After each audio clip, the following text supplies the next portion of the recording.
कल से रिलेटेड अगर कोई क्वेश्चंस हैं तो पूछ लें, वरना हम आज नया टॉपिक स्टार्ट करते हैं।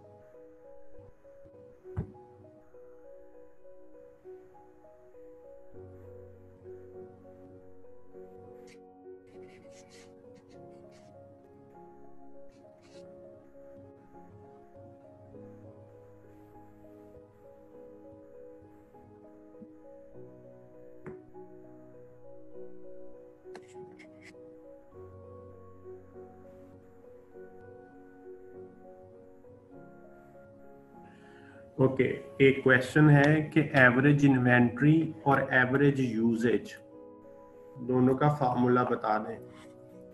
तो आप इस कॉन्सेप्ट को जरा सुनिएगा।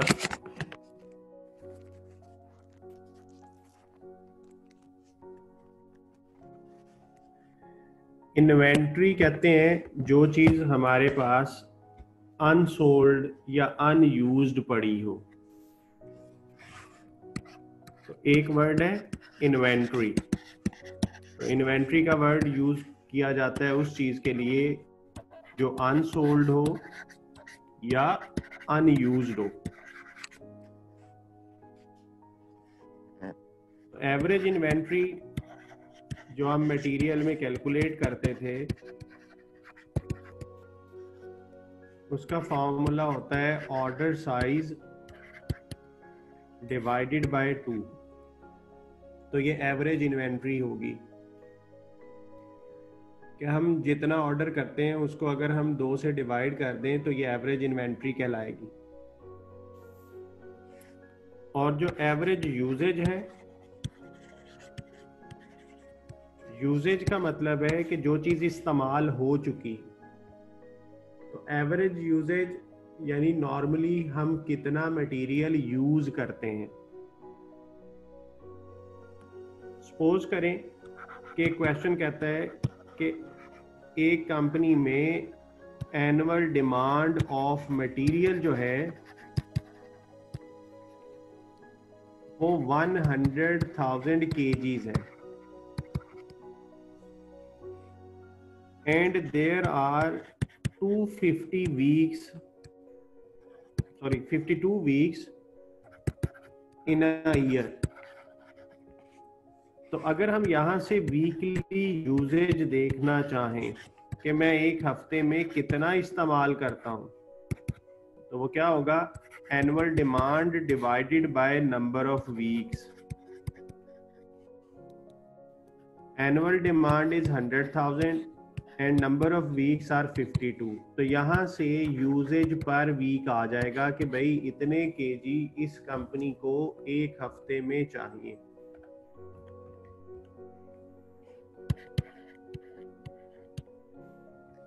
इतने केजी इसको एक हफ्ते में चाहिए। तो यूजेज अगर फाइंड करना है तो यूजेज का पहले तो कॉन्सेप्ट क्या है कि यूजेज का मतलब है कि कितना मैं इस्तेमाल करता हूं। अगर वीकली डाटा है तो वीकली यूजेज आ जाएगा। अगर डेज हुए तो इसको नंबर ऑफ डेज से डिवाइड कर देंगे। जैसे अक्सर कह देता है कि there are 365 days in a year, 350 days in a year, तो फिर नंबर ऑफ डेज से डिवाइड कर देंगे, फिर डेली यूजेज आ जाएगा। तो यूजेज जो है वो इस तरीके से फाइंड होता है और जो इन्वेंट्री है वो इस तरीके से। तो दोनों में फर्क क्या है, इन्वेंट्री वो है जो अनयूज्ड है, जो हमारे पास पड़ी होती है, और यूजेज वो है जो इस्तेमाल हो चुका होता है। So this was the difference. अच्छा, अब एक बात और है कि अगर क्वेश्चन के अंदर बफर स्टॉक भी हो तो ये जो ऑर्डर साइज डिवाइडेड बाय 2 है प्लस बफर स्टॉक भी करना होता है। बफर स्टॉक भी कहते हैं, सेफ्टी स्टॉक भी कहते हैं। तो ये करना होता है अगर डाटा के अंदर मौजूद हो। अगर ना हो तो फिर बफर स्टॉक ऐड, जाहिर है अगर डाटा में है ही नहीं तो कुछ भी ऐड नहीं होगा।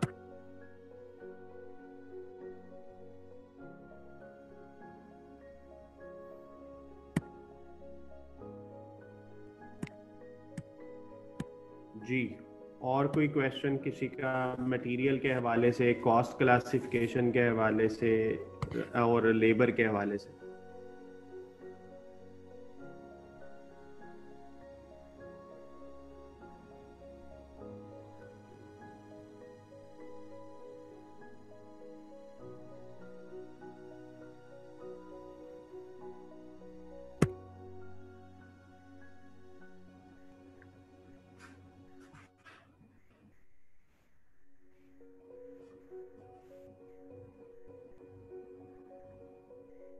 जी कोई नहीं है क्वेश्चन, तो फिर अगला टॉपिक स्टार्ट करें।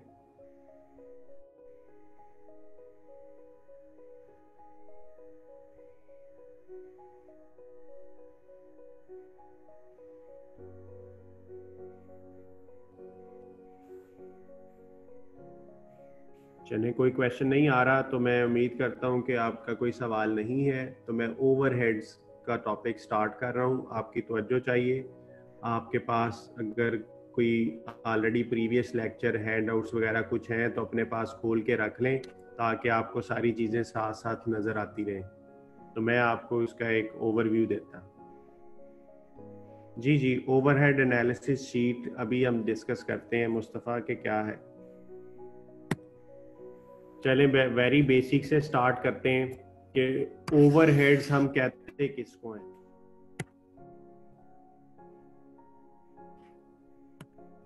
अच्छा, एक स्टूडेंट ने कहा है कि लेबर की एंट्रीज करवा दें, तो यहाँ पे मैं लेबर की एंट्रीज करवा देता हूँ जी। लेबर की एंट्रीज कोई इतनी टेक्निकल एंट्रीज नहीं है, लेकिन यहाँ पे कर लेते हैं जी। देखो, जब आप लेबर कैलकुलेट करते हो ग्रॉस वेजेस, तो आप उसकी एंट्री करते हो वेजेस कंट्रोल अकाउंट डेबिट और वेजेस पेएबल अकाउंट क्रेडिट। कल मैंने आपको एक क्वेश्चन करवाया था जिसमें हमने उसकी ग्रॉस वेजेस 408 कैलकुलेट की थी, तो मैं उसी फिगर के साथ इसको लेके चलता हूं ताकि आप वो देख सकें। कल एक क्वेश्चन किया था ना, ग्रॉस वेजेस 408, हाँ जी, ये वाला क्वेश्चन था। ग्रॉस वेजेस 408 थी, और इसी को हमने फर्दर सेग्रीगेट भी किया था डायरेक्ट इनडायरेक्ट में। तो इस वर्कर को हमने 408 पे करना है, तो हमारा एक्सपेंस बनना wages control account debit 408, wages payable account credit 408। अब जिस दिन हम पेमेंट करेंगे उस दिन हमारी लायबिलिटी खत्म हो जाएगी, तो हम एंट्री करेंगे वेजेस पेएबल अकाउंट डेबिट, यानी लायबिलिटी खत्म हो गई और हमने उसको कैश क्रेडिट कर दिया या बैंक से पैसे दे दिए, तो bank slash cash account credit. लेकिन आपको याद होगा कि कल हमने नेट वेजेस बनाई थी, तो नेट वेजेस उसकी आई थी आफ्टर डिडक्शन 375। तो इसका मतलब है हम उसे कैश कितना पे कर रहे होंगे, 375, और बाकी हमने उसके पैसे काट लिए हैं टैक्स, एनआईसी और पीएफ। तो इनकी भी एंट्री यहाँ पे शो होगी, क्योंकि हम उसे कैश पूरा नहीं दे रहे, हम उसे कैश 375 दे रहे हैं, और बाकी टैक्स पेएबल बच जाएगा जो हमने उसके पैसे काटे हुए हैं, हमने टैक्स वालों को देने हैं, तो टैक्स पेएबल लायबिलिटी जनरेट हुई। एनआईसी पेएबल, ये भी हमारी लायबिलिटी जनरेट हुई, और एक प्रोविडेंट फंड पेएबल, ये भी हमारी लायबिलिटी जनरेट हुई। तो ये मेरा ख्याल है 5 थी।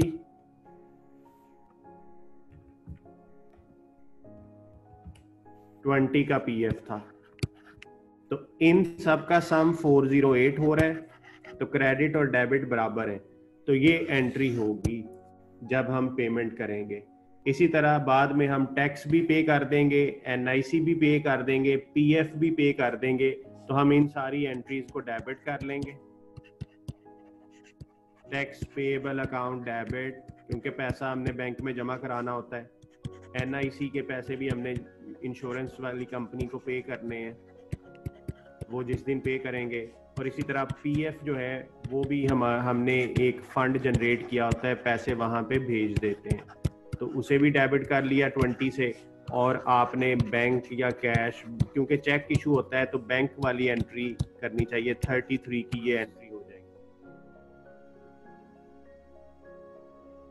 अच्छा, फिर हमने ये भी पढ़ा था कि ये जो वेजेस कंट्रोल अकाउंट 408 है, इसके भी दो हिस्से करते थे, डायरेक्ट लेबर कॉस्ट और इनडायरेक्ट लेबर कॉस्ट। तो हमने इनडायरेक्ट लेबर कॉस्ट 72 बनाई है, और बाकी कितना बच गया 408 माइनस 72, 336 हमारी जो थी वो डायरेक्ट लेबर कॉस्ट है, इसकी कैलकुलेशन कल की थी। अब डायरेक्ट लेबर की क्या एंट्री होगी उसके लिए आपको मैंने पढ़ाया था work in process account debit 336, और इनडायरेक्ट के लिए किसको चार्ज किया जाता है, एफओएच को। एफओएच अकाउंट डेबिट 72 और वेजेस कंट्रोल अकाउंट क्रेडिट 408। तो ये जी लेबर की सारी एंट्रीज मैंने आपके सामने लिख दी हैं कि जब वेजेस कैलकुलेट होती हैं तो ग्रॉस वेजेस पे उसको बुक कर लिया जाता है और उतनी लाइबिलिटी बना लेते हैं, और फिर जब हम वो लाइबिलिटी को पे करते हैं तो उसमें से कुछ कैश चला जाता है, कुछ डिडक्शंस होती हैं, तो डिडक्शंस को एज अ लाइबिलिटी बुक कर लिया जाता है सबसे पहले, और फिर जब वो लाइबिलिटी भी पे कर दी जाती है तो अल्टीमेटली हमारी जेब से 408 क्रेडिट हो जाता है। 375 हमने उस वर्कर को दे दिए थे और 33 जो है वो हमने मुख्तलिफ अदारों को पे कर दिए। और फिर ये जो वेजेस कंट्रोल अकाउंट डेबिट हुआ था 408 से, अब उसकी भी फर्दर सेग्रीगेशन हो गई कि इसमें से डायरेक्ट कितना है और इनडायरेक्ट कितना है। तो डायरेक्ट जो है वो वर्क इन प्रोसेस को चार्ज हो जाता है और इनडायरेक्ट जो है वो एफओएच को चार्ज कर दिया जाता है। तो ये थी जी लेबर की सारी एंट्रीज।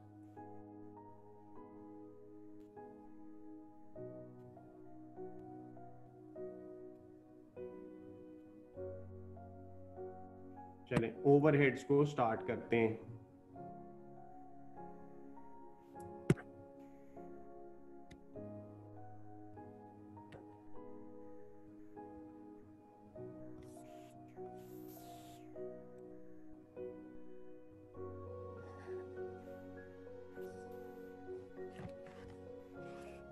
फैक्ट्री ओवरहेड्स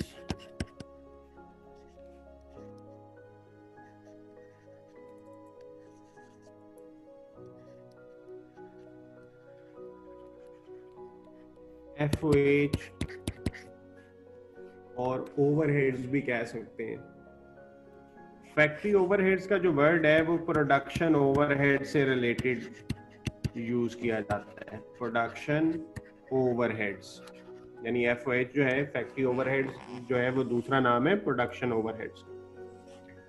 अब अगर मैं ओवरहेड्स को डिफाइन करूं तो overheads is the sum of indirect materials plus indirect labour plus indirect expenses. अगर हम इन तीनों इनडायरेक्ट चीजों को सम अप करें तो ये चीज ओवरहेड्स कहलाता है। अब ये तीनों चीजें अगर प्रोडक्शन से रिलेटेड हैं तो ये प्रोडक्शन ओवरहेड्स कहलाएंगे, और अगर ये नॉन प्रोडक्शन है लाइक सेलिंग में कोई सेलिंग ओवरहेड भी होते हैं, मार्केटिंग ओवरहेड्स भी होते हैं, तो वो नॉन प्रोडक्शन कहलाते हैं। तो इसलिए इसको फैक्ट्री ओवरहेड जब हम कहेंगे तो हम हमारे कॉन्सेप्ट से मुराद है प्रोडक्शन से रिलेटेड ओवरहेड्स। तो प्रोडक्शन से related indirect material, indirect labour और इनडायरेक्ट एक्सपेंसेस, इनको जमा कर लें तो ये चीज फैक्ट्री ओवरहेड कहलाता है। तो सबसे पहली चीज थी कि फैक्ट्री ओवरहेड होते क्या है, तो वो हमें पता चल गया। अब अगली चीज जो हमने सीखनी है वो है अकाउंटिंग फॉर ओवरहेड्स। तो अकाउंटिंग हमने ऑलरेडी बहुत अच्छे तरीके से पढ़ी थी कि पहला स्टेप होता है एलोकेशन करना। एलोकेशन से मुराद है कि जिस डिपार्टमेंट का जो खर्चा है उसी डिपार्टमेंट के सामने लिख देना है, तो वो एलोकेशन कहलाता है।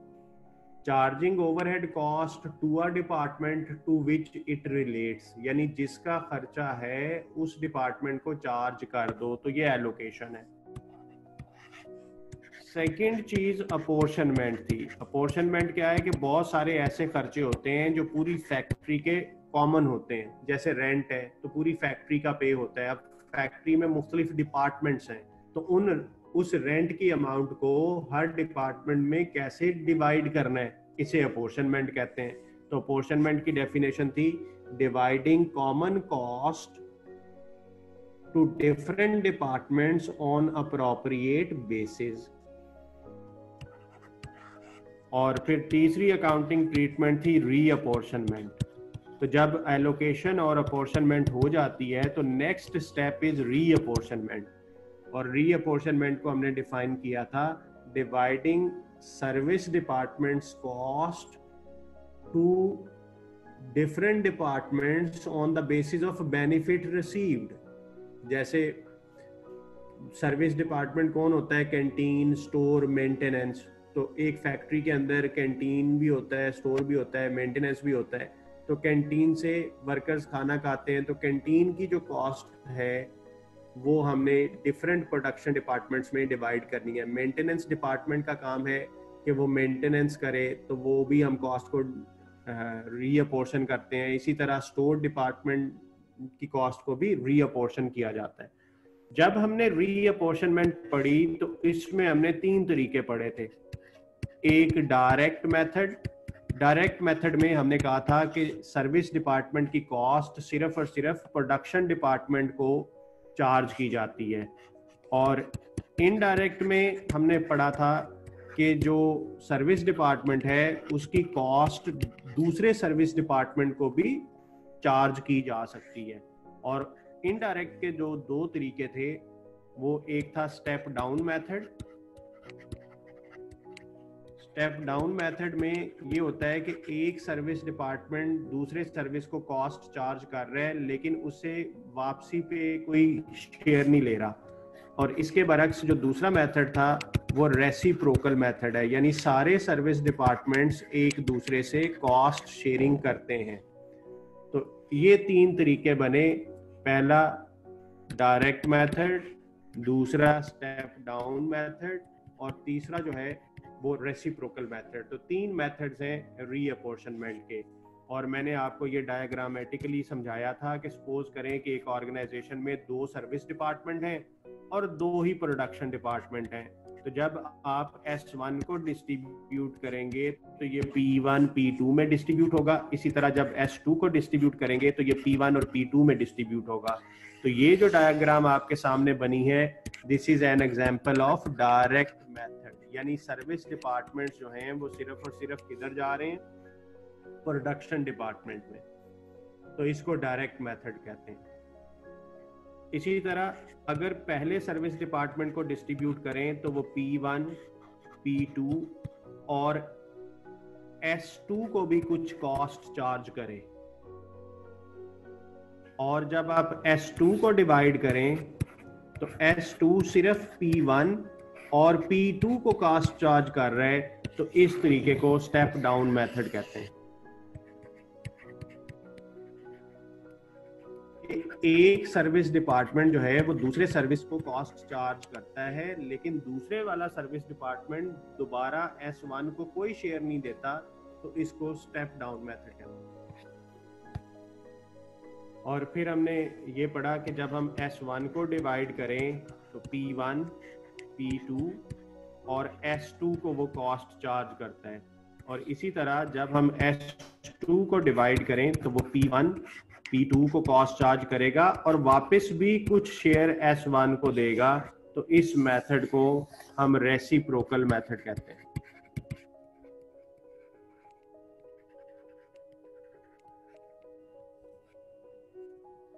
तो ये तीनों मेथड्स को मैंने डायग्राम में आपको समराइज भी कर दिया।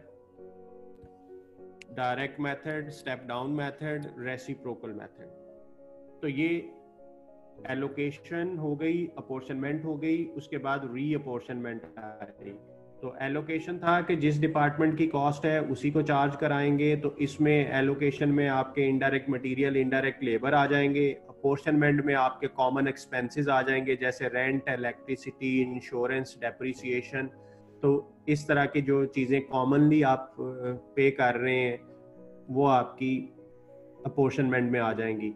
और जब आप सर्विस डिपार्टमेंट को प्रोडक्शन में चार्ज कराएंगे तो ये रीअपॉर्शनमेंट कहलाता है। तो रीअपॉर्शनमेंट 3 सिनेरियोज में हो सकती है, वो मैं आपको बता चुका हूँ। अब जो चौथी चीज है वो है अब्जॉर्प्शन ऑफ ओवरहेड्स। तो अकाउंटिंग ट्रीटमेंट ऑफ ओवरहेड्स में जो चौथी चीज है that is the absorption. Absorption का मतलब है कि ओवरहेड चार्ज किस हिसाब से होंगे। तो अब्जॉर्प्शन में आपने पढ़ा कि सबसे पहले हम OAR फाइंड करते हैं, ओवरहेड अब्जॉर्प्शन रेट।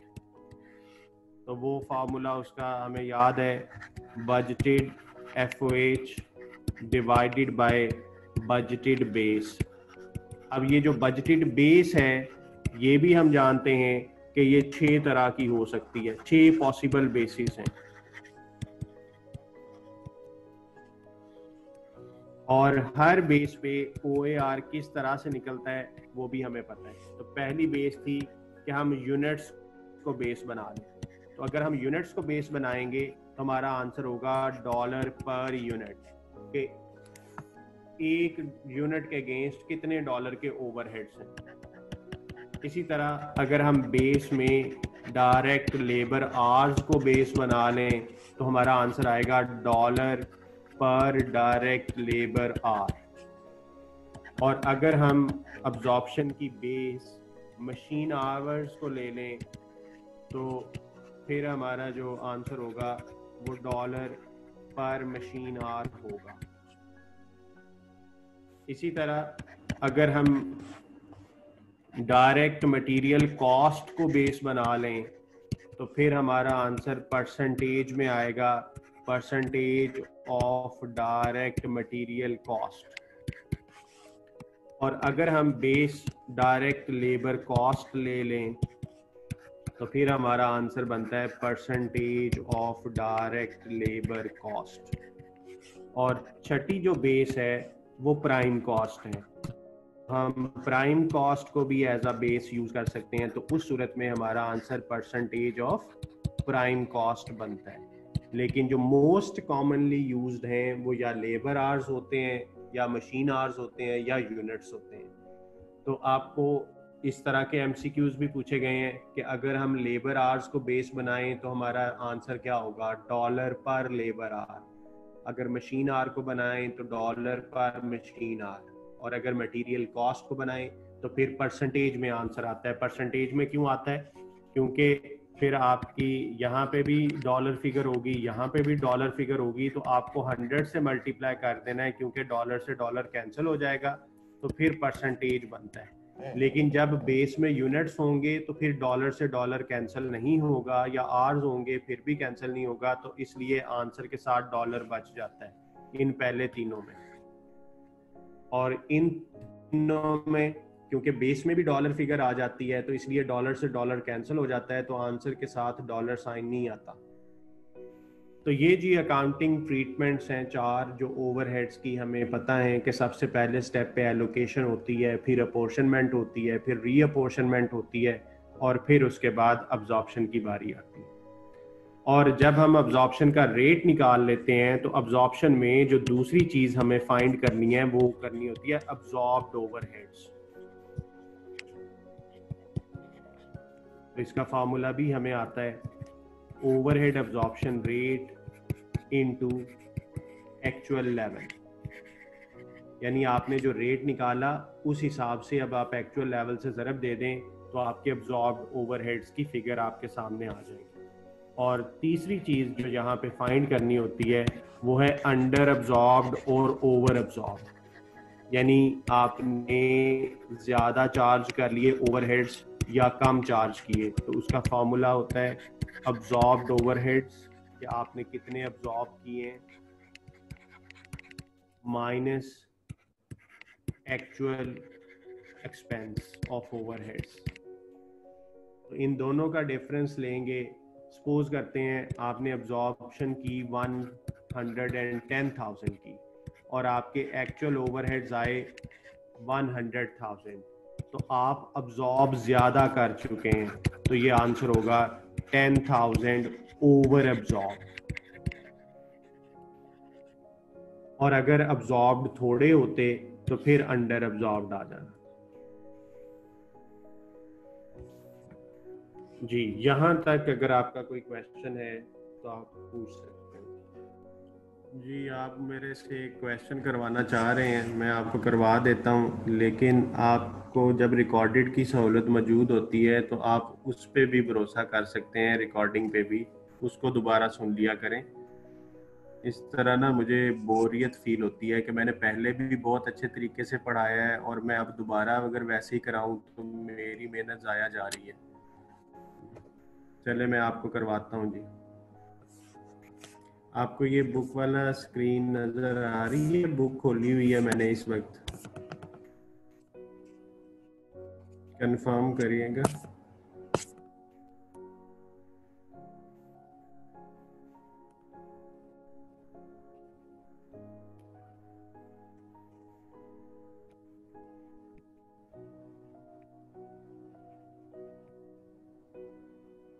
जी ठीक है।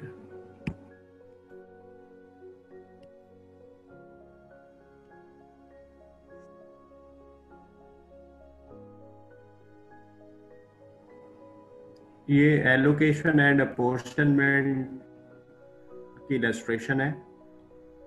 LS has two production departments, assembly and finishing, and two service department, maintenance and canteen. तो दो प्रोडक्शन के नाम भी बता दिए, दो सर्विस के नाम भी बता दिए। The following are the budgeted cost for the next period. Indirect material 20,000 के लगेंगे, रेंट इतना होगा, इलेक्ट्रिसिटी इतनी होगी, मशीन डेप्रिसिएशन इतनी होगी और इनडायरेक्ट लेबर इतनी होगी। तो ये उसने 5 चीजें बता दी कि मेरे आने वाले पीरियड में मैं एक्सपेक्ट कर रहा हूं कि ये मेरे खर्चे होंगे। और following information is available. Area बता दिया है, किलोवाट आवर्स बता दिए हैं, मशीन की वैल्यू बता दी, स्टाफ बता दिया, डायरेक्ट लेबर आवर्स बता दिए, इनडायरेक्ट मटेरियल की सेग्रीगेशन बता दी और इनडायरेक्ट लेबर की सेग्रीगेशन भी बता दी। और हमें यहाँ पे करना क्या है, complete the extract from the overhead analysis sheet shown below. तो ये ओवरहेड एनालिसिस शीट है। आपको भी अगर इसका लॉन्ग क्वेश्चन पेपर में आएगा तो ये टेबल बना होगा, आपने बस इस टेबल को फिल करना है। अब इनडायरेक्ट मटेरियल जो है इसकी बेस ऑफ अपोर्शनमेंट क्या होगी, वो इसने देखें। इनडायरेक्ट मटेरियल टोटल 20,000 का था, तो इसने इनडायरेक्ट मटेरियल को सेग्रीगेट कर दिया कि 7,000 इधर, 8,000 इधर, 3,000 इधर और 2,000 इधर। तो आपने इन फिगर्स को जस्ट कॉपी कर देना है कि मटेरियल 7,000 असेंबली का, फिनिशिंग का इतना, और वो जो अगले दो डिपार्टमेंट है मेंटेनेंस और कैंटीन उनका इतना, और टोटल में आपने वो 20,000 लिख देना है। और बेस में आपने उनकी कॉस्ट ही लिखनी है, एलोकेशन है ये, क्योंकि जो चीज डायरेक्टली बताई हुई है कि इतने डॉलर इसके हैं, इतने डॉलर इसके हैं, तो वो मैं आपको ऑलरेडी भी बता चुका हूँ कि जो आपका इनडायरेक्ट मटेरियल होता है और इनडायरेक्ट लेबर होती है वो एलोकेट होती है। तो ये दोनों चीजें आखिरी वाली एलोकेशन में आ जाएंगी। तो आपने इनको जस्ट कॉपी करना है तो वो वहां पे फिगर्स पहुंच जाएंगी। अब आपकी ये दो चीजें हो गई, आपने लिख दिया इनडायरेक्ट मटेरियल्स की फिगर्स भी हर डिपार्टमेंट के सामने, इनडायरेक्ट लेबर की भी।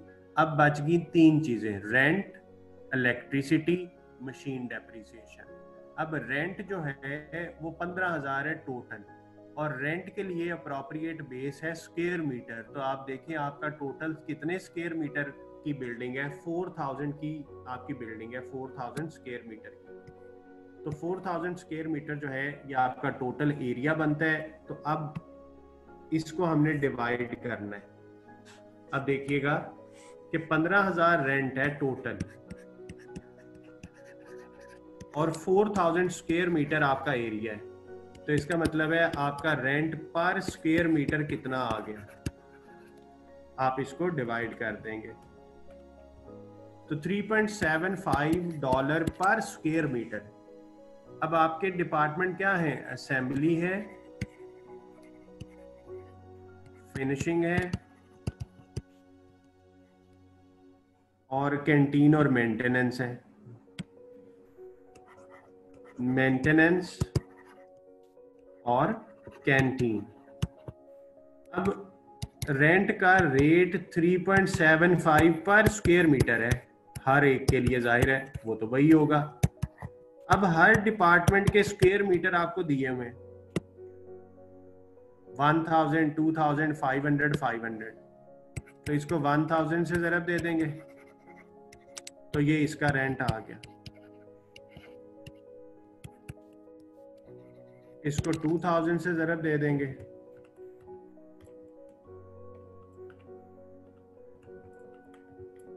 तो ये इसका रेंट आ जाएगा।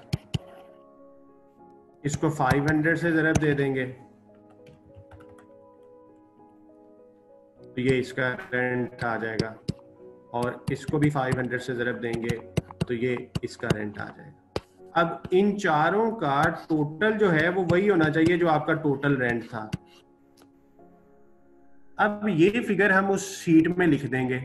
असेंबली के सामने, रेंट के सामने आपने लिख देना है 3750, फिनिशिंग के सामने ये, मेंटेनेंस कैंटीन के सामने ये फिगर, और बेसिस ऑफ अपोर्शनमेंट में क्या लिखेंगे, एरिया। तो ये देखें, ये सोल्यूशन है, ये रेंट और बेसिस ऑफ अपोर्शनमेंट में एरिया, और 3750, 7500, 1875, 1875 और टोटल 15,000। तो ये आपने भी ऐसे ही ये शीट फिल करनी है। अब अगला जो चीज है वो इलेक्ट्रिसिटी है। इलेक्ट्रिसिटी की टोटल कॉस्ट है 10,000, और इलेक्ट्रिसिटी के लिए बेस होते हैं किलोवाट आवर्स, वो भी 10,000 है। तो इसका मतलब है आपका यहाँ पे रेट निकल आएगा $1 पर किलोवाट आवर। 10,000 ही कॉस्ट थी और 10,000 यूनिट थे, तो रेट आ जाएगा 10,000 डिवाइडेड बाय 10,001। अब 1 को जरब देंगे 2750 से, तो आंसर 2750 बन जाएगा। इसको 4500 से जरब देंगे, आंसर वही आ जाएगा। और इसी तरह ये, तो इनको भी आप सेम यहाँ पे कैलकुलेशन करके इलेक्ट्रिसिटी और उसकी बेस में आप किलोवाट आवर्स लिखेंगे, और ये फिगर्स आपके सामने आ गई। अब एक चीज और बच गई, मशीन डेप्रिसिएशन। तो मशीन डेप्रिसिएशन टोटल 5,000 है, और डेप्रिसिएशन के लिए जो सूटेबल बेस है वो वैल्यू होती है। तो अगर आप देखें तो वैल्यू आ रही है 100,000 की। तो इसकी कैलकुलेशन मैं आपको कर देता हूं। जो डेप्रिसिएशन है, डेप्रिसिएशन टोटल में आपको दी हुई है $5,000, और इसकी बेस भी डॉलर है 100,000। तो डॉलर से डॉलर कैंसिल हो जाएगा, आंसर आएगा पॉइंट में 0.05। और अगर आप पॉइंट को नहीं चाहते, मल्टीप्लाइड बाय 100 कर दें तो ये 5% बन जाएगा। यानी जिस डिपार्टमेंट के पास जितनी मशीनरी है उसका 5% डेप्रिशिएट हो रहा है। अब आपके डिपार्टमेंट कौन कौन से हैं, असेंबली है, फिनिशिंग है, मेंटेनेंस है, और कैंटीन है।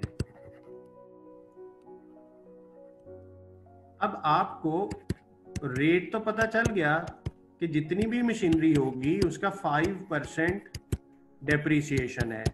तो क्या मशीनरी दी हुई है? बिल्कुल दी हुई है। आप देखें तो हर डिपार्टमेंट की मशीनरी दी हुई है 45,000, 35,000। तो इनको लिखते हैं 45,000, 35,000, और इनकी डेप्रिसिएशन बना लेते हैं। 2250 बन गई, 1750 बन गई इसकी। अब अगले जो दो डिपार्टमेंट्स हैं इनकी मशीनरी दी हुई है 11,000 और 9,000।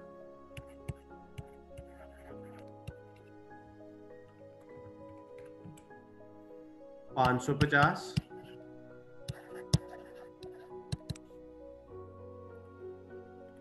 450, और इन सब का सम करेंगे तो 5,000 ही होगा। अब ये फिगर्स आप रेलिवेंट कॉलम में जाके लिख देंगे। तो आपको मैं दिखा देता हूँ, ये देखें, इसने ये डेप्रिसिएशन के सामने लिखा हुआ है कि बेस है मशीन वैल्यू, ये 2250, 1750, 550 और 450, और इनका टोटल 5,000। तो ये हमने एलोकेशन भी कर ली, अपोर्शनमेंट भी कर ली। अब हम डिपार्टमेंट वाइज अगर टोटल करना चाहें तो असेंबली का टोटल क्या आएगा, इस कॉलम को टोटल कर लें, 7,000 जमा 3750, 2750, 2250 और 1600। इसी तरह ये फिनिशिंग का टोटल बना लेंगे, मेंटेनेंस का टोटल बन जाएगा, कैंटीन का टोटल बन जाएगा।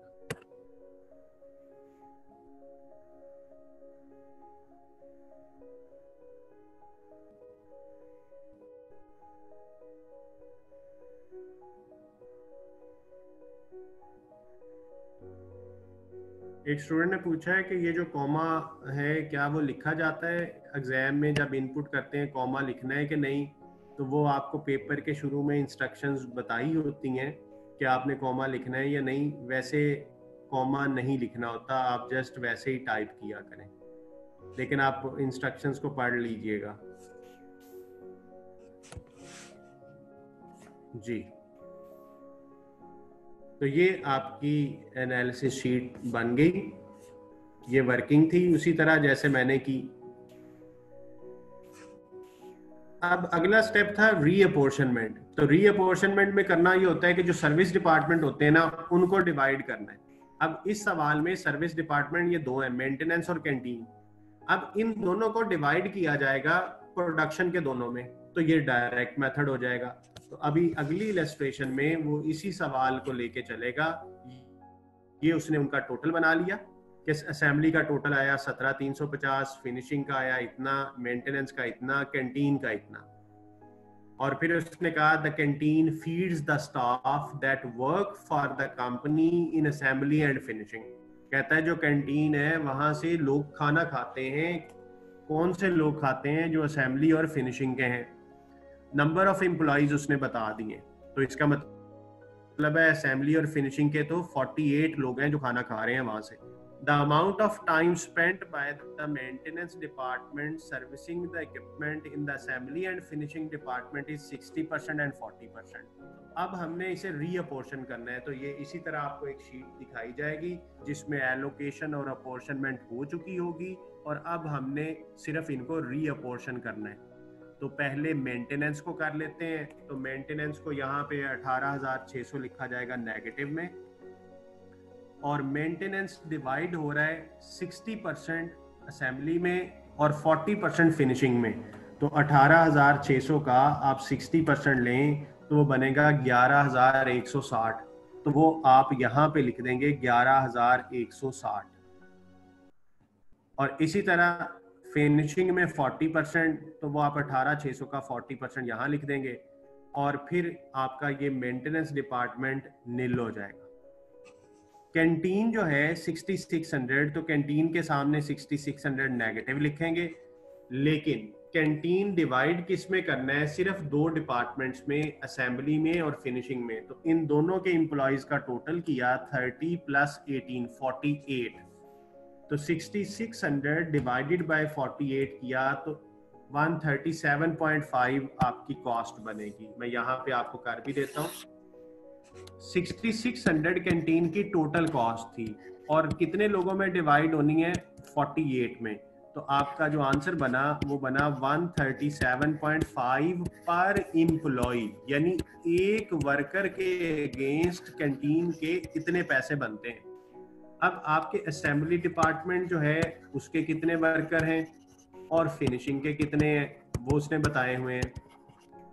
तो 18 वर्कर इसके हैं, 30 वर्कर इसके हैं।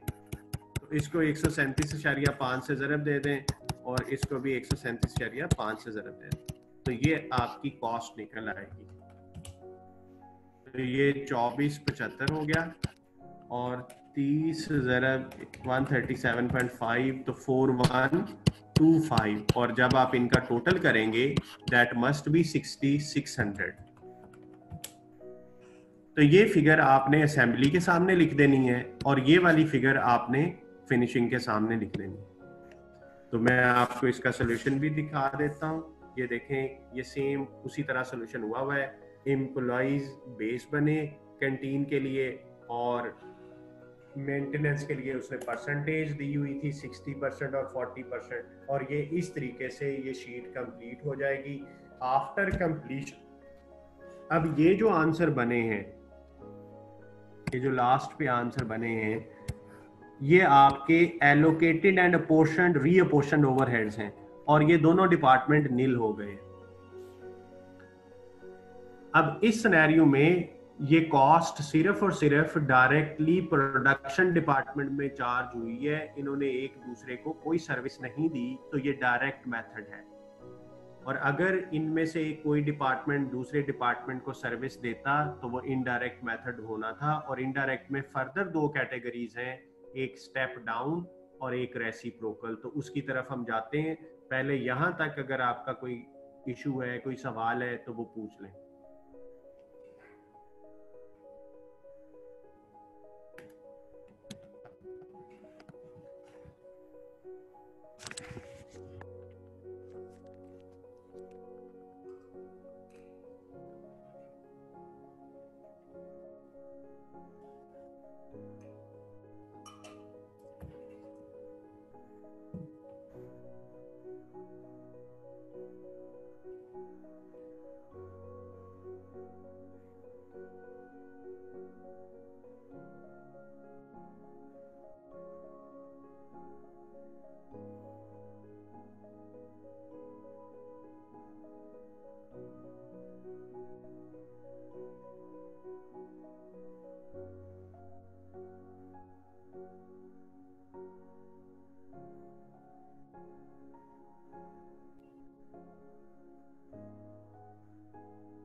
गूगल क्लासरूम में ये सारी चीज़ें अपलोड की हुई हैं, स्टडी टेक्स्ट भी, रिवीजन किट भी और लेक्चर्स भी अवेलेबल हैं। आईसीएमए के पोर्टल पे ये सारे लेक्चर अवेलेबल हैं, तो आप यहाँ से ये हासिल कर सकते हैं।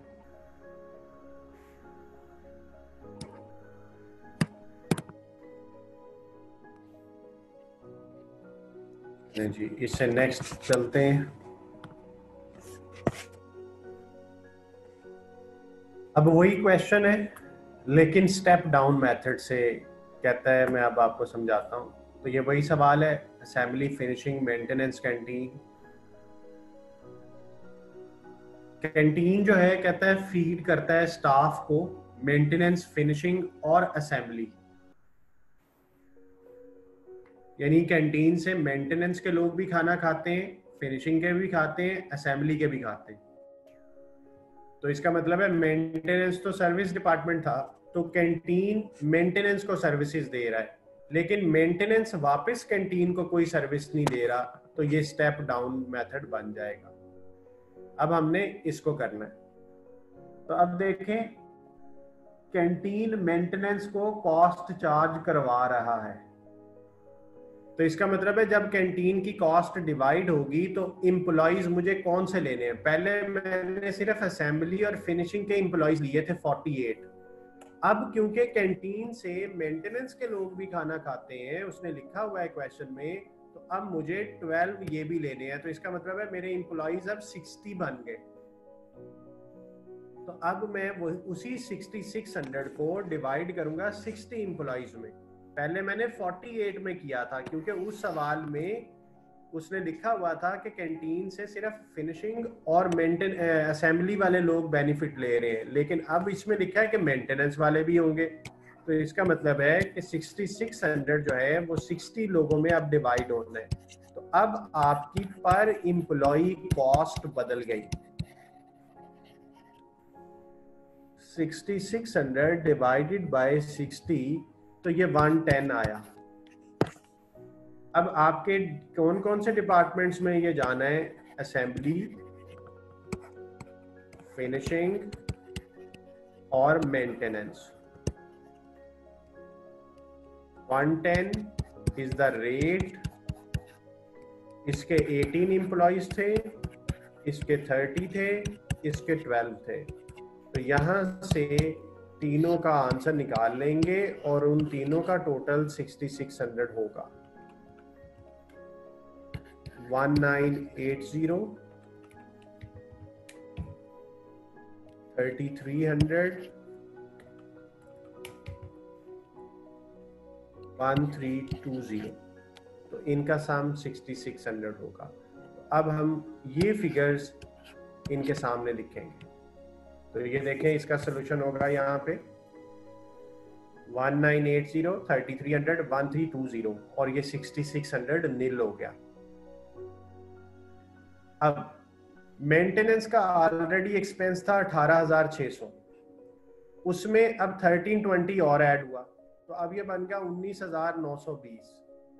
अब ये मेंटेनेंस किन में डिवाइड होगा? ऊपर लिखा हुआ है कि मेंटेनेंस सिर्फ इन दोनों में डिवाइड होगा, तो 60% असेंबली में, बाकी फिनिशिंग में। तो ये 19920 का 60% लिया तो वो ये आ गया, 40% लिया तो ये आ गया। और अब ये मेंटेनेंस और कैंटीन दोनों नील हो चुके हैं, और ये असेंबली का टोटल आ गया, ये फिनिशिंग का टोटल आ गया। तो इस मेथड को स्टेप डाउन मेथड कहते हैं।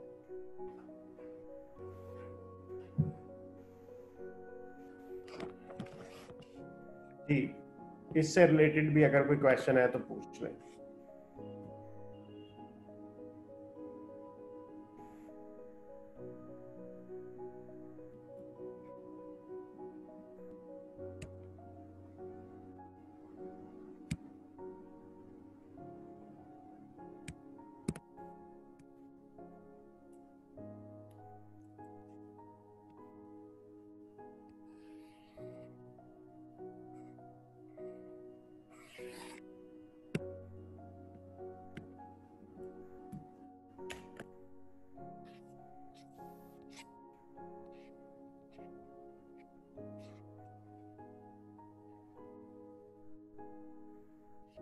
ये रेसिप्रोकल, ये उसी स्टेप डाउन की इलस्ट्रेशन है, इसको कर लीजिएगा।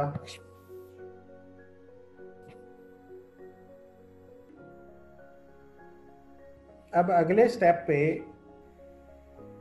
आपको रेसिप्रोकल मेथड की बता रहा हूं इंफॉर्मेशन।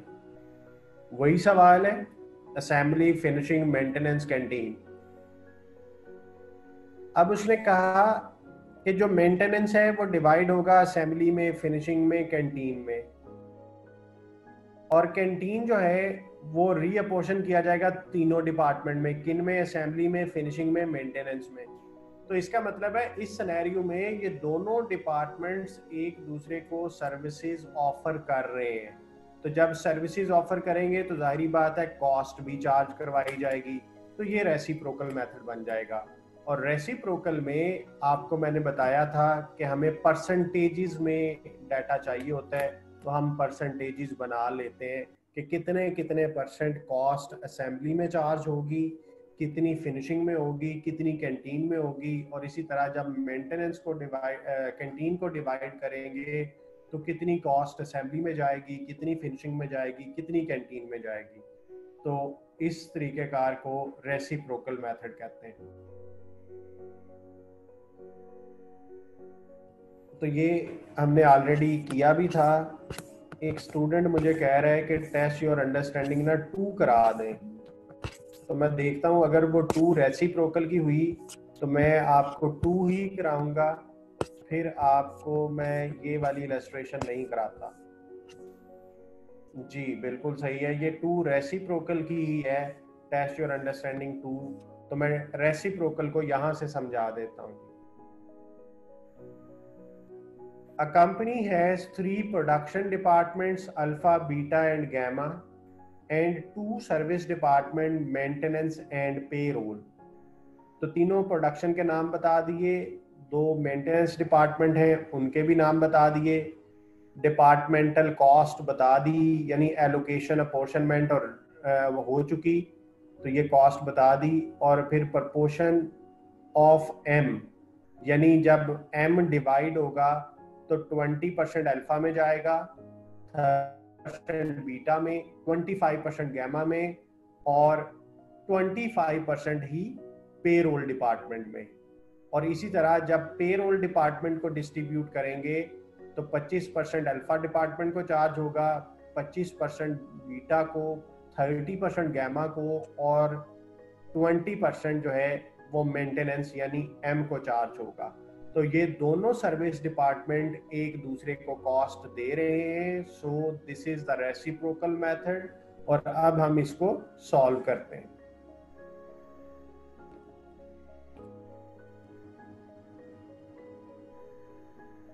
जी डाटा आपको सारा गिवन होगा।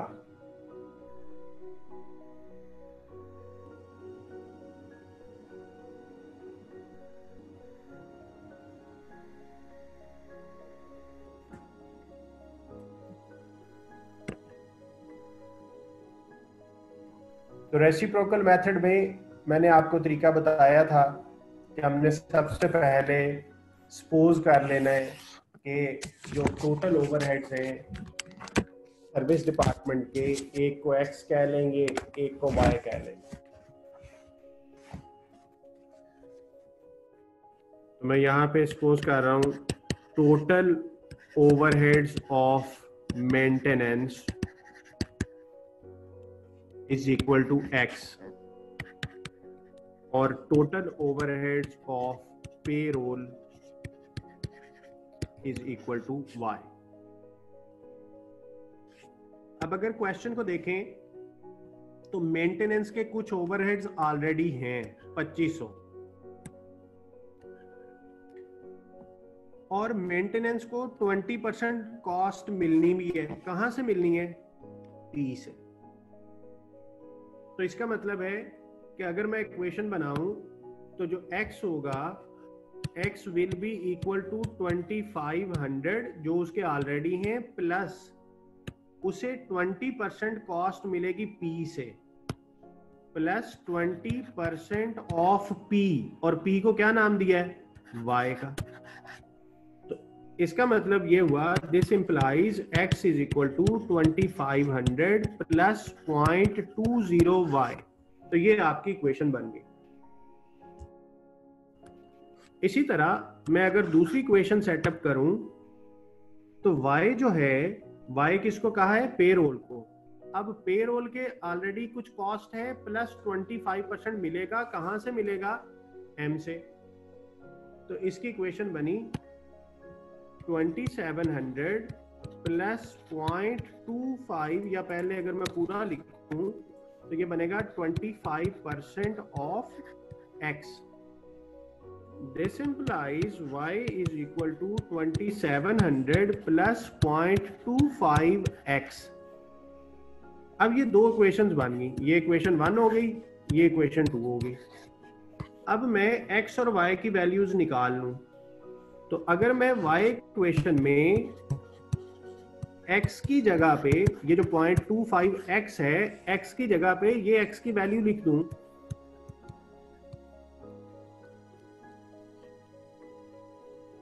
तो इसको सॉल्व कर लेते हैं।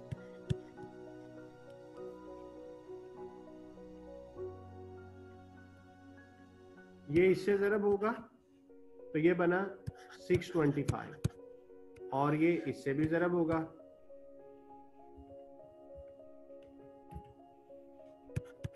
तो ये बन गया 0.05y। अब ये y वाली रकमें एक तरफ कर लें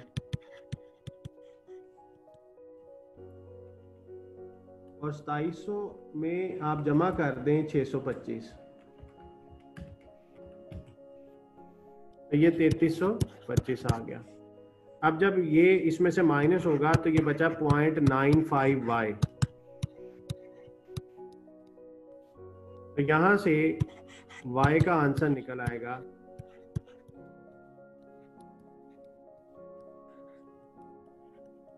तो y का आंसर आपका आ गया 3500।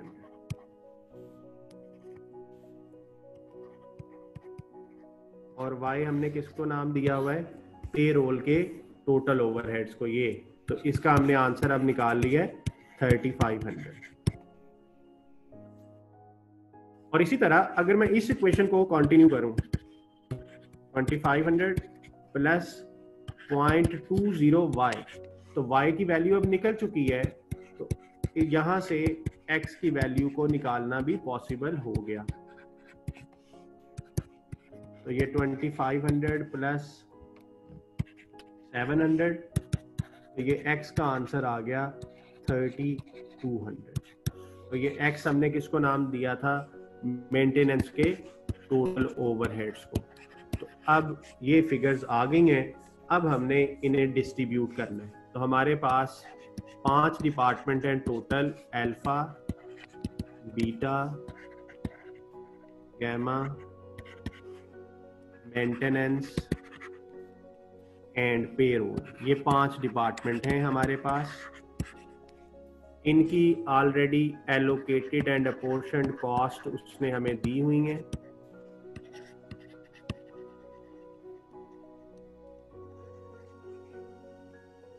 3000, 4000, 2000, तो अल्फा की 3000, 4000, 2000, 2500 और 2700।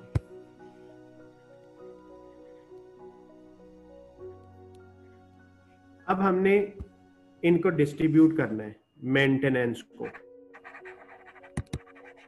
मेंटेनेंस को हमने x कहा था और x का आंसर हमने 3200 निकाला है। इसका मतलब है यहाँ पे हम 3200 नेगेटिव लिखेंगे और इस 3200 को इस रेट से डिवाइड करना है 20%, 30%, 25%। तो 3200 का जब आप 20% लेंगे तो ये 640 आएगा यहाँ पे, और इसी तरह जब आप 3200 का 30% लेंगे तो 960 आ जाएगा यहाँ पे, और 3200 का जब आप 25% लेंगे तो वो गैमा में फिगर लिख देंगे 800, और यहाँ पे भी 800 ही है क्योंकि मेरा ख्याल है जी 25%, तो वो 800 ही बनता है।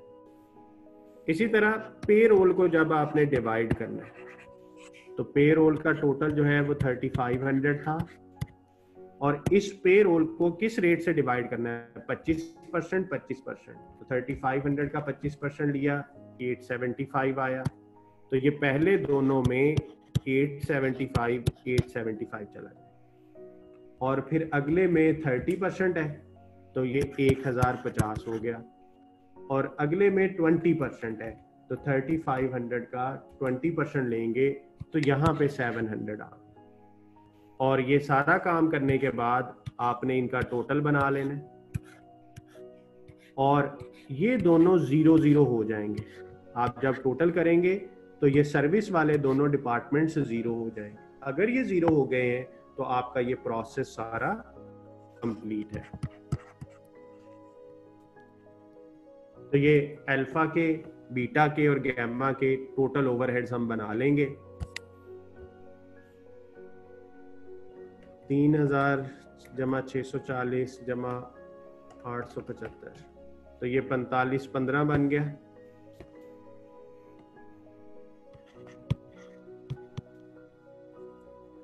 इसी तरह 4960 और 875, ये 5835 हो गया, और 2800 और 1050, तो 3850, और अगले दोनों 0 ही होंगे मुझे उम्मीद है। और अगर हम इन सब का टोटल कर लें, ठीक है, 5835 प्लस 4515, तो ये 14200 बनता है। तो ये इस कंपनी के टोटल ओवरहेड्स थे। और अगर आप देखें तो क्या ये टोटल जो है, टोटल का कॉलम हमारा जो पहले था 3000 जमा 4000 जमा 2000 जमा 2500 जमा 2700, तो ये 14200 ही था। तो आपके टोटल ओवरहेड्स रीअपोर्शनमेंट से पहले जितने थे बाद में भी उतने ही हैं, क्योंकि जब आपने इनको किया तो इनका नेट इफेक्ट 0 आया और इसका भी नेट इफेक्ट 0 आया, तो अल्टीमेटली आंसर पे कोई फर्क नहीं पड़ा।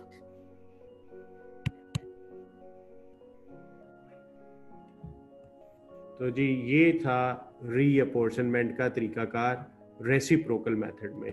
और रेसिप्रोकल मेथड में जो हमें एक एक्स्ट्रा वर्किंग करनी पड़ती है वो ये आपके सामने मैंने लिख दी है कि हमने सपोज किया कि टोटल ओवरहेड्स एक के एक्स हैं, एक के वाई हैं, इक्वेशंस बनाई, एक्स और वाई की वैल्यूज निकाली, और फिर उन वैल्यूज को इन परसेंटेजेस के हिसाब से हमने डिवाइड कर दिया।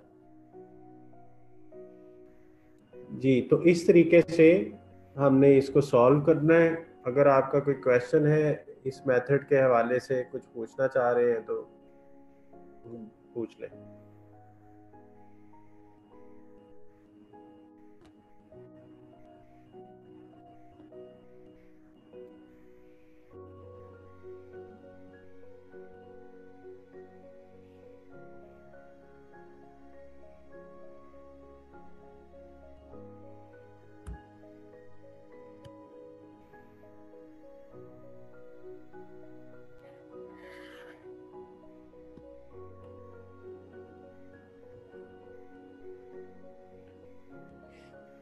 जी कोई क्वेश्चन नहीं है तो फिर मैं नेक्स्ट अब्जॉर्प्शन पे जाता हूँ।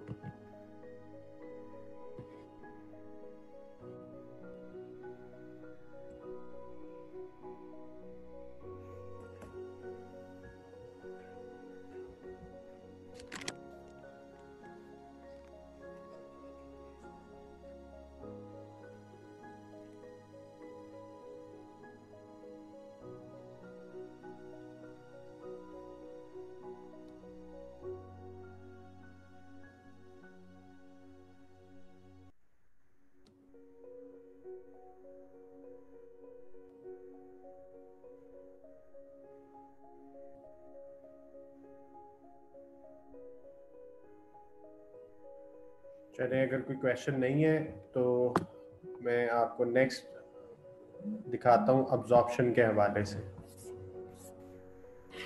तो ये यहाँ पे इसका सोल्यूशन वो शीट दी होगी आपको, शीट फिल करेंगे और ये अब्जॉर्प्शन का वही स्टेप आ गया कि सबसे पहले आपने अब्जॉर्प्शन की बेस लेनी है, units, machine hours, labour our, prime cost, wages cost. यहाँ पे इसने 5 लिखी हैं, मैंने छठी चीज जो है वो डायरेक्ट मटेरियल कॉस्ट भी लिखवाई थी। ओवरहेड अब्जॉर्प्शन रेट निकलेगा।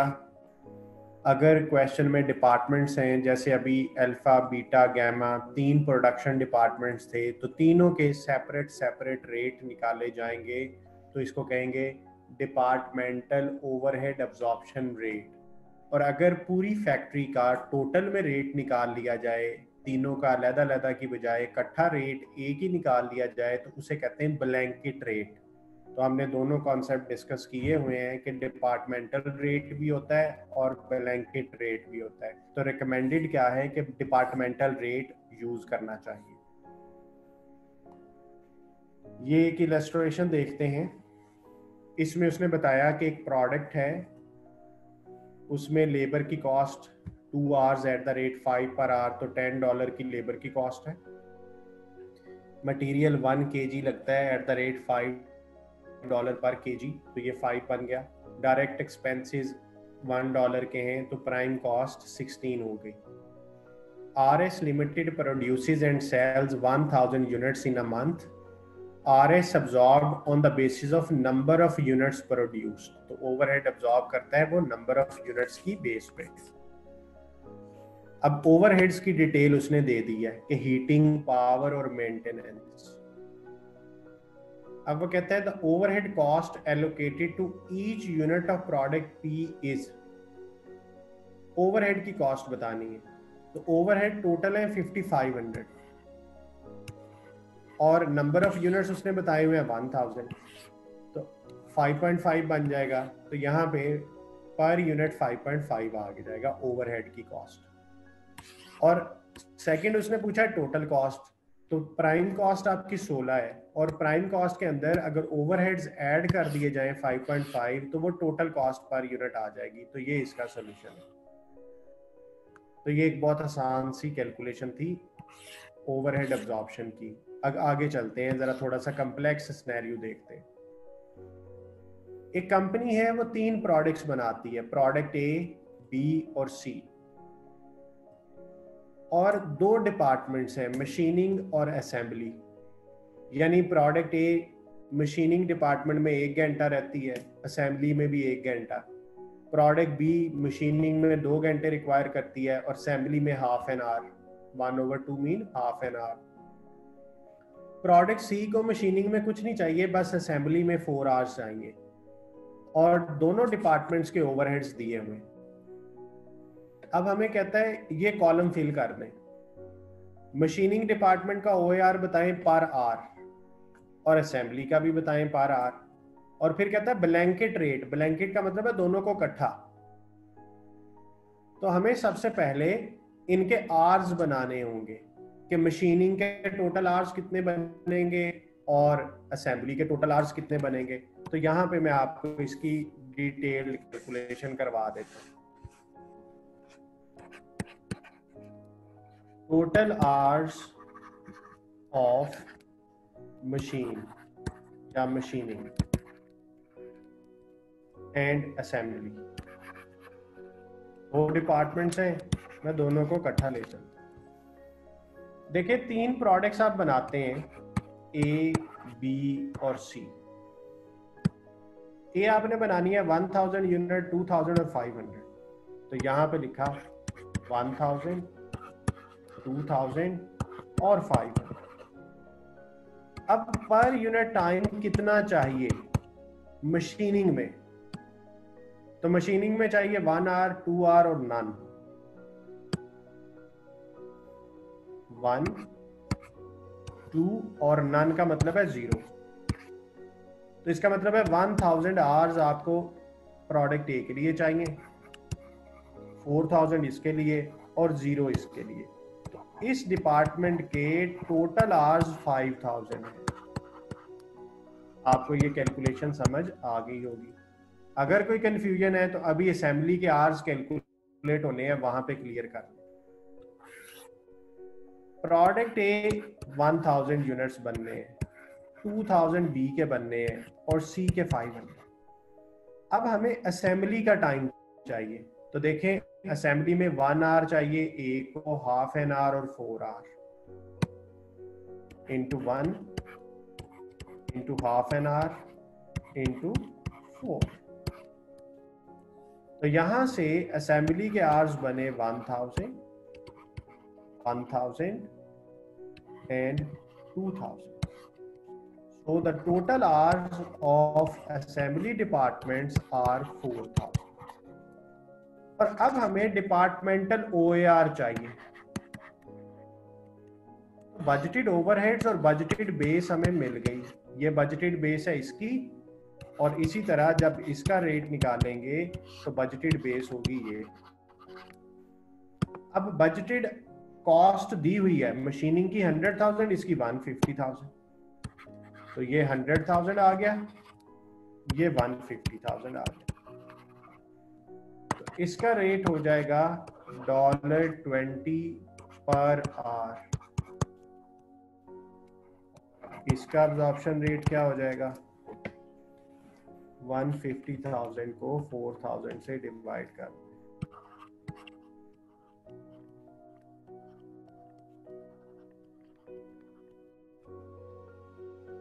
तो ये इस तरीके से डिपार्टमेंटल ओवरहेड रेट निकल आएंगे।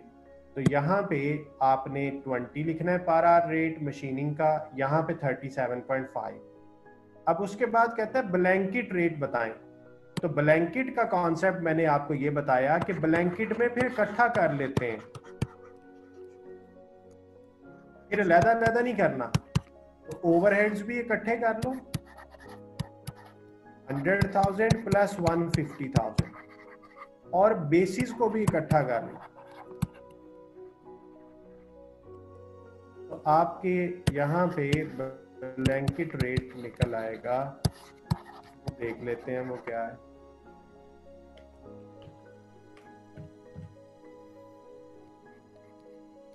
$27.78 पर आवर।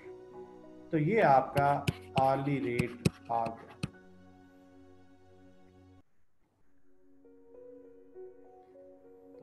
डिपार्टमेंटल रेट के कॉलम में डिपार्टमेंटल का आंसर लिखना है, और ब्लैंकेट के कॉलम में ब्लैंकेट का आंसर लिखना है। Overhead absorbed by product P using a departmental rate. कहते हैं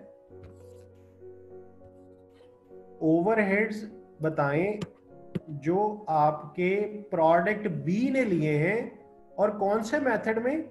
डिपार्टमेंटल रेट में। तो अब हमने प्रोडक्ट बी के ओवरहेड बताने, overheads of product B. Product B दो डिपार्टमेंट में बनती है, मशीनिंग में और असेंबली में, और हम दोनों का रेट निकाल चुके हैं। इसका रेट $20 है और असेंबली का रेट हमने $37.5 कैलकुलेट किया था। ये दोनों का अलग-अलग रेट है, इसको कहेंगे डिपार्टमेंटल रेट। अब प्रोडक्ट बी को मशीनिंग में कितना टाइम चाहिए? 2 आवर्स, और असेंबली में कितना चाहिए? Half an our. तो इसका मतलब है इसको 2 से मल्टीप्लाई कर दें, इसको हाफ से मल्टीप्लाई कर दें, तो ये 40 हो जाएगा। और 37.5 को जब हम हाफ से ज़रब देंगे तो वो बनेगा 18.75 और टोटल ओवरहेड्स कितने बन जाएंगे बी के 58.75। तो यही हमने बताना था कि प्रोडक्ट बी के ओवरहेड्स बताएं यूजिंग डिपार्टमेंटल बेस। तो ये देखते हैं, ये देखो 20 टैली है, 37.5 भी टैली है, 27 पॉइंट और ये भी टैली है। तो ये आपको एक सवाल ऐसा करवाया जिसके अंदर डिपार्टमेंट्स भी ज्यादा थे, प्रोडक्ट्स भी ज्यादा थी। तो हमने सबसे पहले डिपार्टमेंटल रेट कैलकुलेट किया। तो जो चीज चाहिए थी, जो मिसिंग थी, आर्स मिसिंग थे, हमने पहले आर्स बनाए और फिर पर आर रेट निकाला। तो ये डिपार्टमेंटल रेट हो गया। उसके बाद उसने पूछा था ब्लैंकेट रेट भी बताओ, तो ब्लैंकेट में इकट्ठा कर लेना होता है, तो ब्लैंकेट रेट भी आ गया। और उसके बाद उसने कहा था कि प्रोडक्ट की कॉस्ट भी बताएं। तो प्रोडक्ट जौन सी की उसने कही थी, हमने उस प्रोडक्ट का डाटा ले लिया। अगर ए की कहता तो ए प्रोडक्ट का डाटा ले लेते। तो प्रोडक्ट बी को दोनों डिपार्टमेंट्स में जितना जितना टाइम चाहिए था हमने वो क्वेश्चन से देख लिया। मशीनिंग में 2 घंटे लगते हैं डिपार्टमेंट बी, प्रोडक्ट बी को, और असेंबली में हाफ एन आवर। अगर मैं आपसे कहूं कि मुझे ए के ओवरहेड्स बताएं, तो आप जरा मुझे कैलकुलेट करके बताएंगे कि प्रोडक्ट ए के क्या ओवरहेड्स बनेंगे।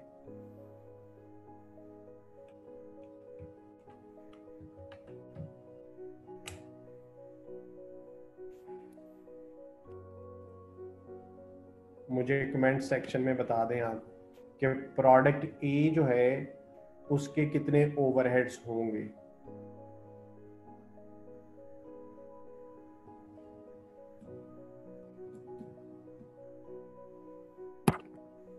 जी शाबाश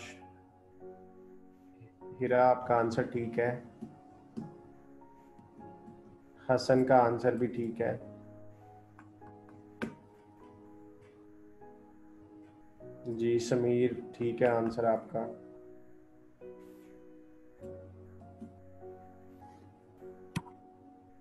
जी कैसे करेंगे? मशीनिंग में रेट है 20 और ए को चाहिए 1 आवर, तो ये 20 बन गया। असेंबली में रेट है 37.5 और ए को असेंबली में चाहिए 1 आवर, तो वो 37.5 हो गया। तो टोटल हो गया 57.5।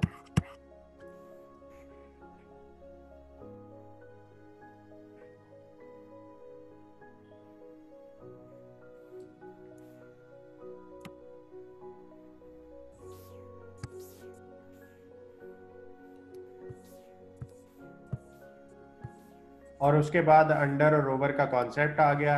अंडर और ओवर में हमने क्या करना होता है कि पहले एब्जॉर्ब निकालते हैं और फिर उसे कंपेयर कर लेते हैं। तो एक इलस्ट्रेशन इसकी ये कर लेते हैं। बजटेड डाटा दिया हुआ है, एक्चुअल डाटा दिया हुआ है, और कहता है अब्जॉर्ब बता दें ओवर है या अंडर है। तो हमें सबसे पहले रेट निकालना होता है। तो रेट हमेशा बजटेड डाटा से निकलता है। ओवरहेड एब्जॉर्प्शन रेट जो है, जो हमने फाइंड किया, सॉरी करना है, वो बजटेड ओवरहेड चाहिए, बजटेड बेस चाहिए।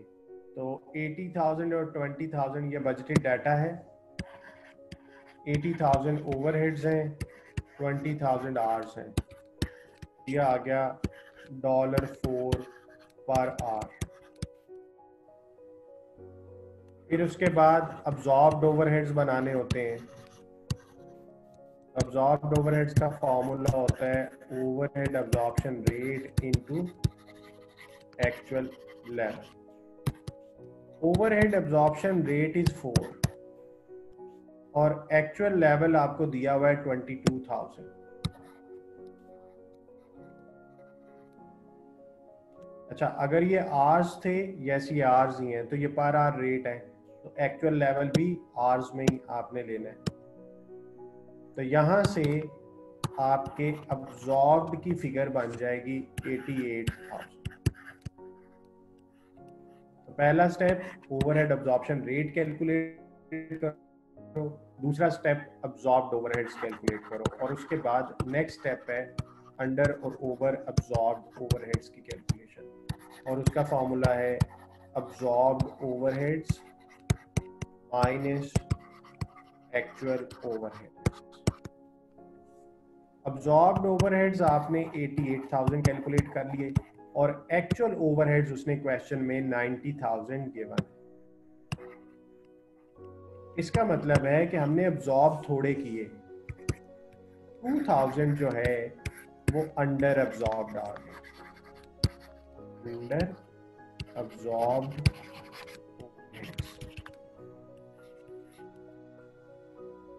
तो यहाँ पे हमने अंडर अब्जॉर्ब की कैलकुलेशन ही करनी थी, और ये देखें 2000 ये आंसर है। ये उसने पहले रेट निकाला, फिर वही अब्जॉर्ब्ड ओवरहेड्स निकाले, फिर एक्चुअल ओवरहेड माइनस अंडर या ओवर कर दिया। तो ये आपके सामने मैंने इसी को कर दिया।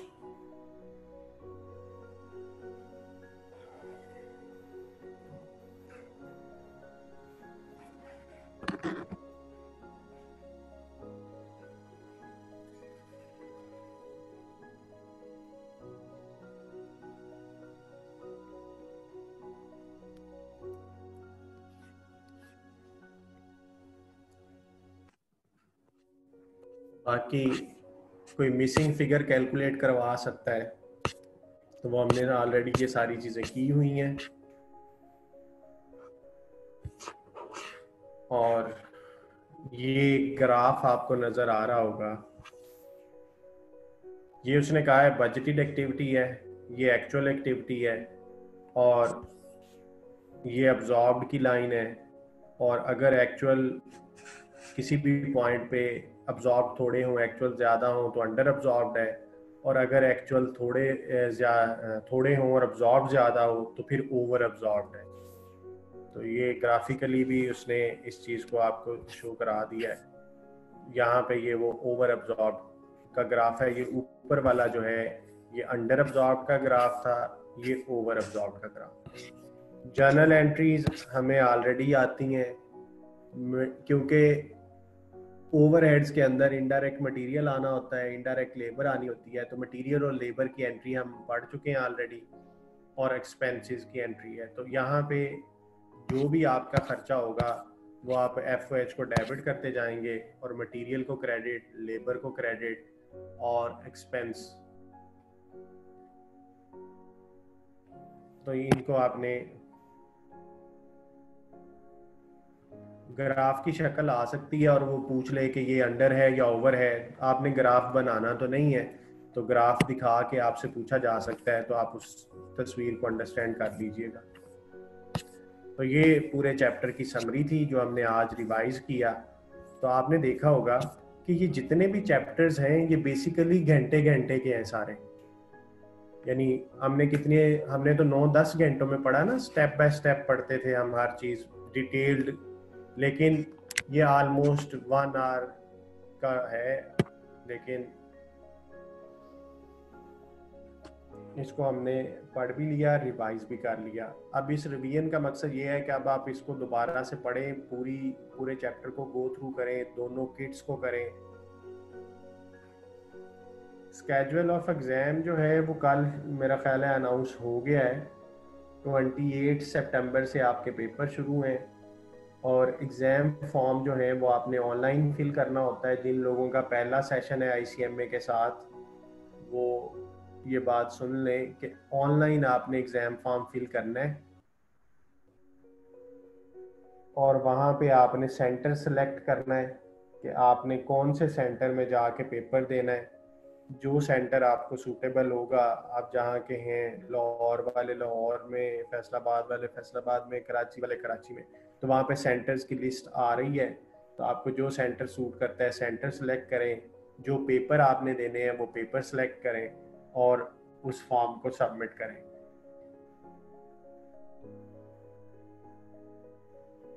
वहाँ पे देख लीजिएगा, अगर ऑनलाइन की ऑप्शन आ रही हुई तो डेबिट क्रेडिट कार्ड से आप ऑनलाइन पे कर सकते हैं, और अगर नहीं आ रही हुई तो फिर आपको वो चालान जनरेट कर देता है सिस्टम, अगर आप जो सेंटर सेलेक्ट करेंगे, चालान पे उस सेंटर का बैंक अकाउंट नंबर आ जाता है, तो आप उस बैंक अकाउंट में ऑनलाइन फंड ट्रांसफर करके उसका प्रूफ शेयर करेंगे।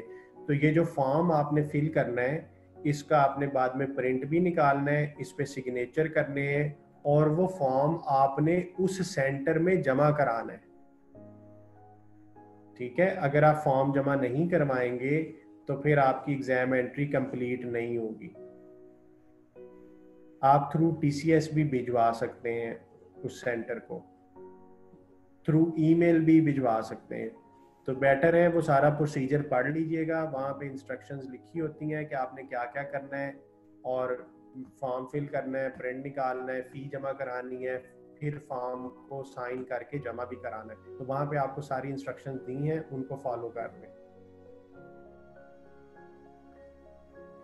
तो आज से एग्ज़ाम फॉर्म स्टार्ट हो गया है, और इसकी डेट देख लीजिएगा, वो आपके ऑलमोस्ट हर व्हाट्सएप ग्रुप में आया हुआ है, वरना आप आईसीएमए की वेबसाइट से भी जाके वो सर्कुलर पढ़ सकते हैं। तो सर्कुलर को ध्यान से पढ़ लीजिएगा, जो भी इंस्ट्रक्शंस दी हुई हैं। जी, पेपर कैंपस में होगा और सीबी पेपर है। तो कैंपस आपको नेट हर चीज़ प्रोवाइड करेगा, तो आपने बस कैंपस जाना है, जो सूटेबल कैंपस है वहाँ जाके आपने पेपर देना होगा।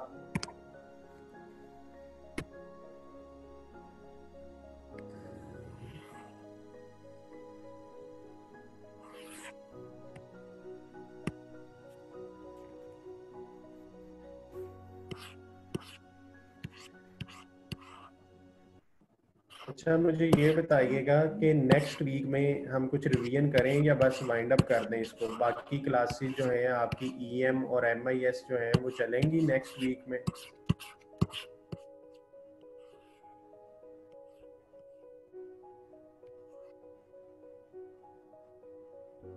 चलें, ठीक है।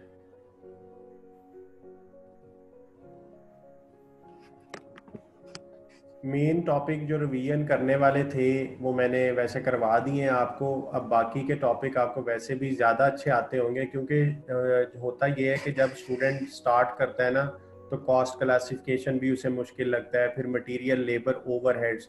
तो ये चार चीज़ें जो हैं ये बेसिक्स होती हैं। बच्चा शुरू शुरू में मेच्योर नहीं होता, उसने कुछ चीज़ों को लाइट लिया होता है। तो ये चारों तो अच्छे तरीके से रिवाइज हो गई हैं। अब जो अगली बातें रहती हैं, जैसे मार्जिनल अब्जॉर्प्शन है, वो हमने ऑलरेडी पहली दफ़ा ही बहुत अच्छा कर लिया था। और इसी तरह प्रोसेस कॉस्टिंग, जॉब कॉस्टिंग, खैर मैं करवा दूंगा रिवाइज, कोई इशू नहीं है नेक्स्ट वीक में। लेकिन मेन जो मेरा एरिया था फोकस करने वाला, जिसकी मैंने हर हाल में रिवीजन करवानी थी, वो ये चार एरियाज थे। और मैं उम्मीद करता हूँ कि आपको इस रिवीजन से काफ़ी फ़र्क पड़ा होगा।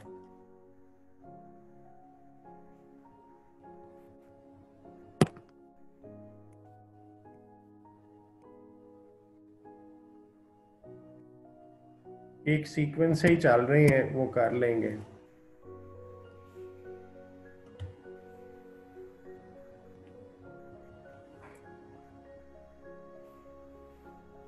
चलें, ठीक है जी, क्लास एंड करते हैं। अल्लाह हाफिज।